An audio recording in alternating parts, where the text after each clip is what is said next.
Hello, my name is Ronna Heinig. I have had the privilege of serving on your board of directors for the last 3 years. My purpose here today is to determine how much money is enough money.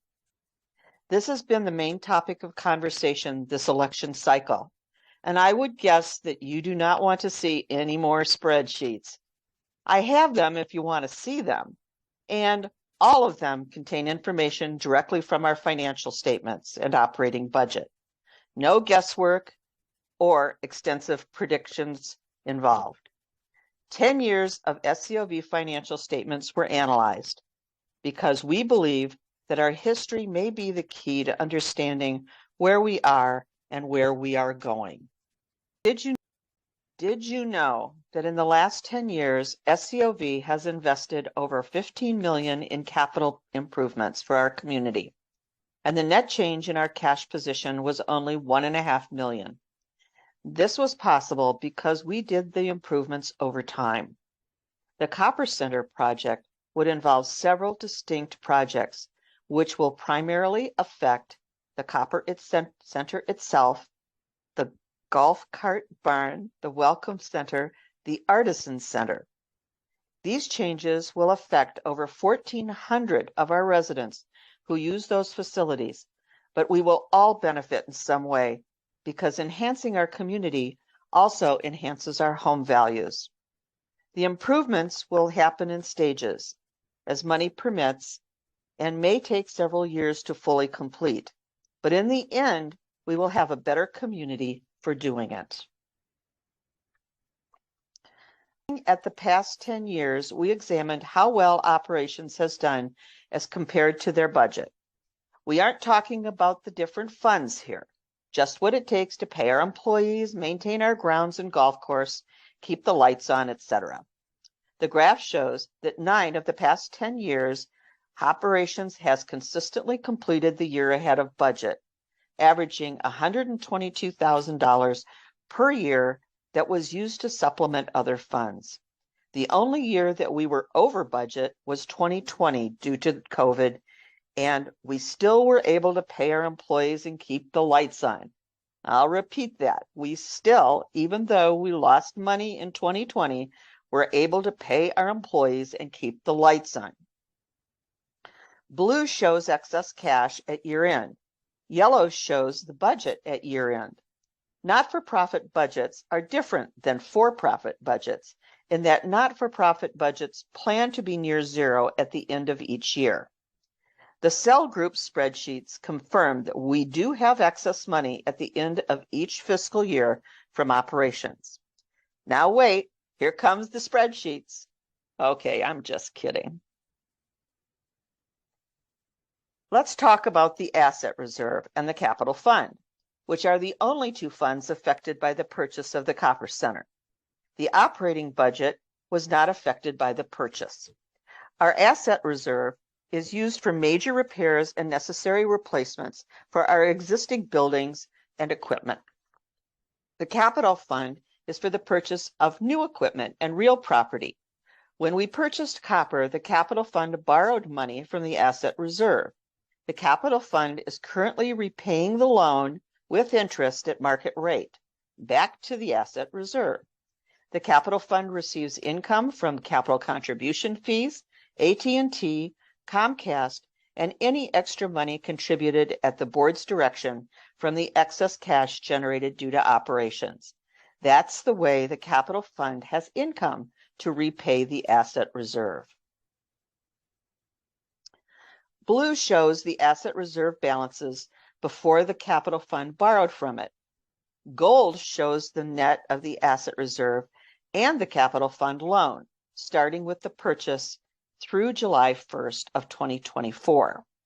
The purple line represents 60% of the current asset studies recommendation, which is the goal that SCOV would like to have in the asset reserve. As you can see, in the 9 months since we purchased the Copper Center, the capital fund has paid back $882,000. On July 1st of 2024, the date we measure our asset reserve, we project our asset reserve will be at 66.16%, well within the amount we feel comfortable with. Over the past several months, there have been posts on social media and presentations to the community that were critical of SCOV's accounting practices. These have caused confusion and raised concerns about SCOV's financial health and how it relates to keeping or selling the Copper Center. The following questions and answers are meant to clarify our current financial status. Do SCOV accounting practices violate any Arizona laws? Absolutely not. Under Arizona Title 10, Corporations and Associations Standard of Conduct, an institution may pool 2 or more institutional funds for purposes of management and investment, which is exactly what SCOV does. How long has SCOV done its accounting in the current manner? SCOV has always used this method of accounting, but our statements are much more detailed today than 35 years ago. What were the results of SCOV's latest annual audit? SCOV is audited each year by the independent audit firm Beasley Mitchell & Company and has continually received a clean opinion that attests to our financial statements being fairly presented in all material respects. In other words, a clean audit opinion. Is SCOV running out of money? Absolutely not. The slide showing the operations graph clearly shows how well our association manages the money allocated to running the association. How does the operating fund and budget work? Each year on July 1st, we begin a new operating cycle. A year's worth of funds start the operating cycle, but we only recognize 1/12 of the dues income each month on our financial statements to better represent where we are financially each month. Imagine we sell magazine subscriptions. We pay $12 for the year, but the publisher can only recognize $1 of income each month because they still owe us the remaining magazines not yet published. The publisher shows income of $1, but actually has $12 in the bank. We report income each month of 1/12 dues, plus all of the other income that we receive that month. Our bank account, however, contains all the cash that we received and is available to us. Can SCOV use the money in the asset reserve for another purpose? For example, a capital purchase? SCOV may borrow money from the asset reserve, which is what we did to purchase the Copper Center. We have currently reduced the obligation to the asset reserve by $882,000.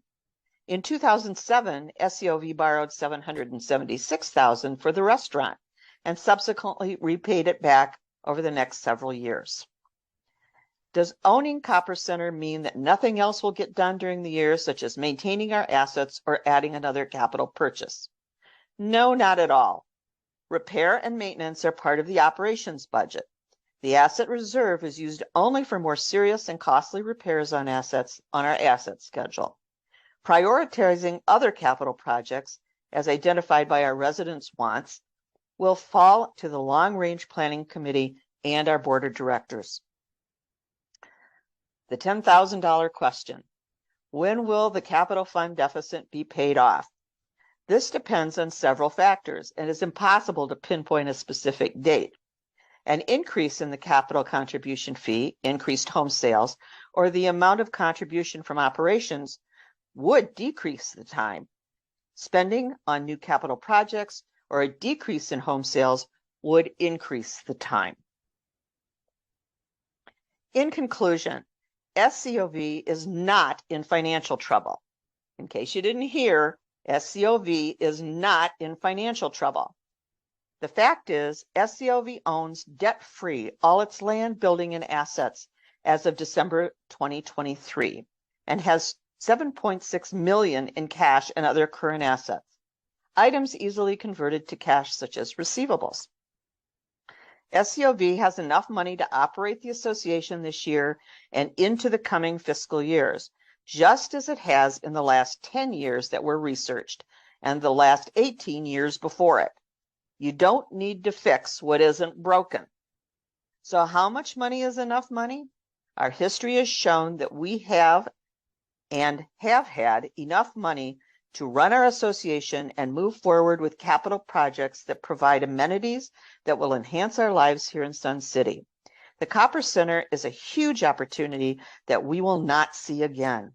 This vote has no do-overs. Vote no to selling the Copper Center and enjoy